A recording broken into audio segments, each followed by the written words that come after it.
סקייט, רמפה, סקייט, פופ שביט. אני אסביר לכם איך עושים פופ שביט. קודם כל פופ שביט, רגע, פופ שביט. מרימים את הסקייט, פופ, עושים פופ, סבבה? פופ. עם האצבע הזאתי, באים, נותנים גריפה לכאן, ככה. נותנים את הגריפה, ואז הסקייט מסתובב לבד. סבבה? אולי.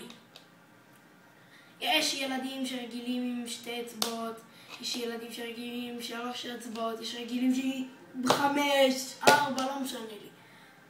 תראו, תעשו ככה. נותנים במהירות אחורה וקופצים, סבבה? אחורה, פופ, קופצים, סבבה? בואו אני אראה לכם איך זה הולך במהירות. רגע. סבבה. אחורה, פופ, קופצים. אחורה, פופ, קופצים. והכל קורה במהירות.